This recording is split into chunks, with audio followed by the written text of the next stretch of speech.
Asambleísta Raúl Abad.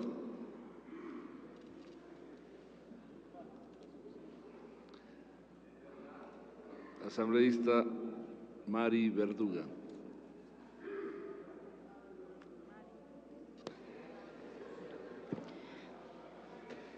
Voy a iniciar mi intervención citando lo que dijo el filósofo argentino José Pablo Feynman respecto al gobierno de Cristina Kirchner. Yo no sé si este gobierno es de izquierda, pero que es incómodo al poder es evidente, y el poder posee los medios de comunicación y los medios de comunicación el poder de formar la opinión pública.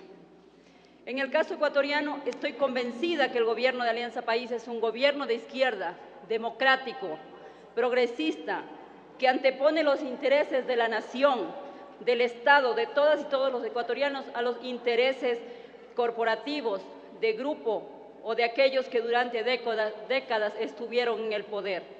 Dentro de esos grupos económicos que se han aprovechado del Estado durante muchos años, están los poderes fácticos que controlan los medios de comunicación en el país. Se oponen con dientes y uñas ante la propuesta de una ley progresista y democratizadora, que al igual que la Constitución vigente tiene como detractores, por obvias coincidencias, a los mismos de siempre, actores que vaticinaban el fin de la democracia y la propiedad privada. Pero ¿para qué seguirles diciendo si ya la ciudadanía los reconoce, algunos de ellos? La mayoría de los que ya estuvieron en los otros congresos están aquí, hoy son asambleístas. Y la ciudadanía los reconoce y los juzgará, la historia también, como los ha venido haciendo.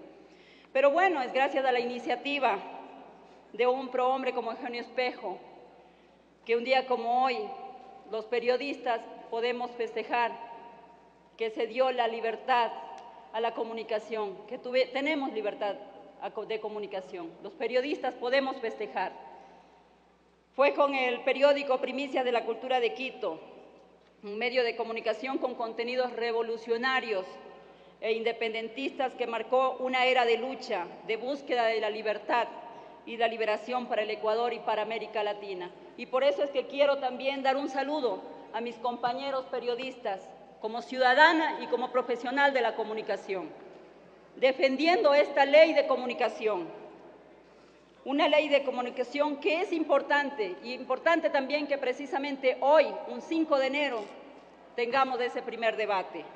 Una ley necesaria que debe modificar, trastocar sustancialmente la realidad del periodismo y de la comunicación en el país.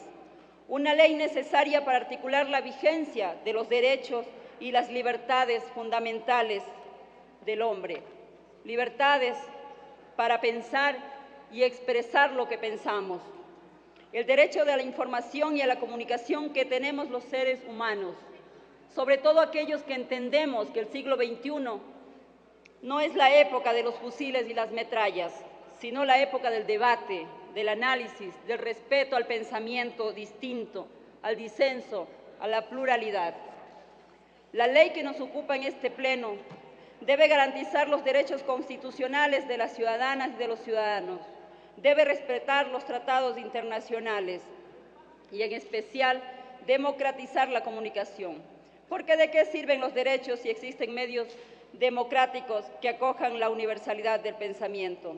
Si es que no existen, que se constituyan en tribuna para que todas y todos podamos expresar nuestras percepciones sobre la realidad económica, política, social, cultural de nuestro país y del mundo. Además, debe incorporar la normativa necesaria sobre el ejercicio del periodismo y la comunicación, dotándole al país de una institucionalidad reguladora que garantice la libertad de expresión, pero también el derecho a las personas de acceder a los medios. Esta ley debe normar la comunicación estatal y establecer con claridad las sanciones de carácter administrativo para quienes infrinjan la norma. Claro que es necesario que la ley garantice el derecho a la libertad de expresión, pero no hay que confundir la libertad de expresión con la libertad para abusar de las concesiones de frecuencias, como hasta ahora ha venido ocurriendo. Es que cuando ciertos sectores dicen que la ley afecta a la libertad de expresión,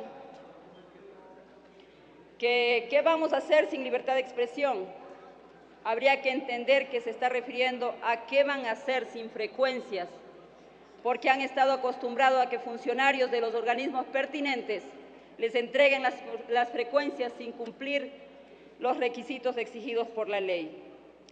Si no, ¿cómo nos explicamos que, según el informe de la Comisión de Auditoría, al momento existan 225 contratos firmados por la Supertel sin la autorización previa de la CONARTEL, 3 sin la solicitud de la concesión, 13 sin estudio técnico y 236 sin informes técnicos?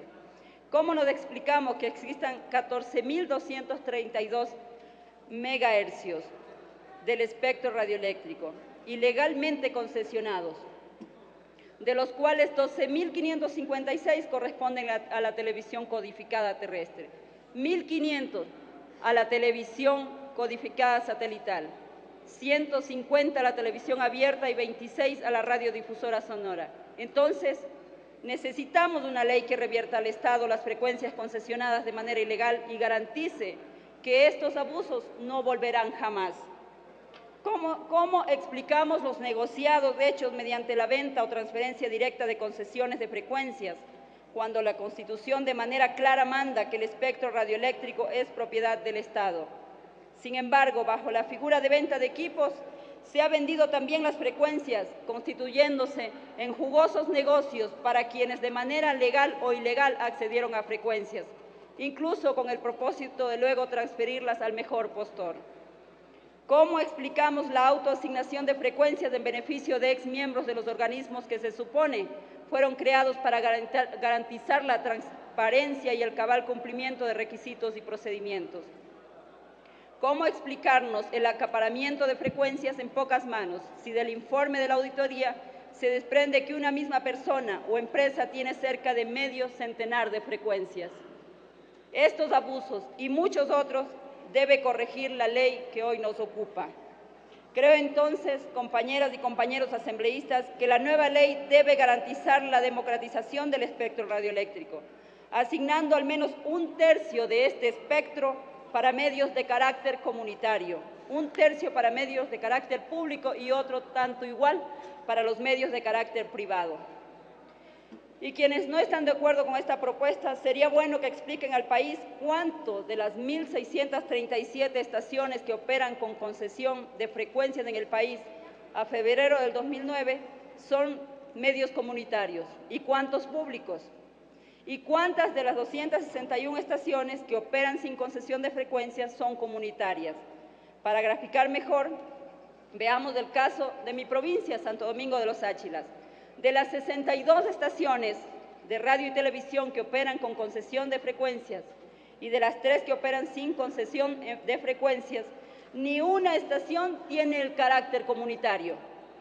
Entonces, preguntémonos si no es o no justa la distribución que se ha hecho del espectro radioeléctrico.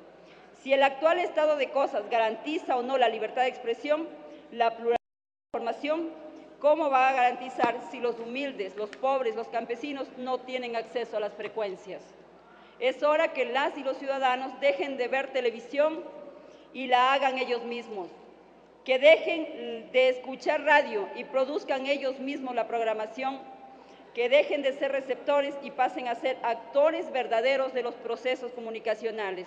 Y para ello hay que destinar 1/3 del espectro radioeléctrico para las organizaciones sociales, comunitarias, para las escuelas, los colegios, las universidades, en definitiva, para esa ciudadanía organizada que no busca el lucro personal o del grupo, sino un espacio para ayudar a construir una patria diferente, donde todos, en la práctica, tengamos la oportunidad de hacer efectivos nuestros derechos, en especial el de la libre expresión, el derecho a la información veraz, oportuna, contrastada, objetiva, Tiene un minuto, señora que construya asambleísta. identidades locales, regionales y aporte en la construcción de la identidad nacional.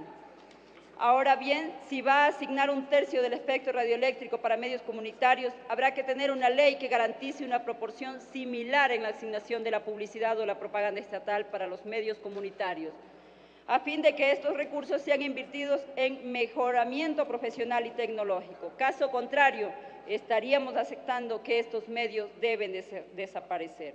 Hay sectores que no están de acuerdo con esta propuesta porque creen que los medios comunitarios no tienen mayor cobertura o audiencia. A quienes se oponen les digo que un medio comunitario no se define por la cobertura o porque está su programación orientada a la población de cierto territorio. Un medio comunitario se define porque, en primer lugar, no tiene fines de lucro, porque la propiedad privada no es individual o de una empresa, sino de la comunidad o del sector de interés organizado. Pero en cuanto a la cobertura, puede ser tan amplia como la de un medio privado. Por tanto, esta ley debe estimular al sector comunitario. Terminó su tiempo, señora a la asambleísta. asociatividad, debe estimular la creatividad y la posibilidad de una producción con actores locales. Gracias. Tiene la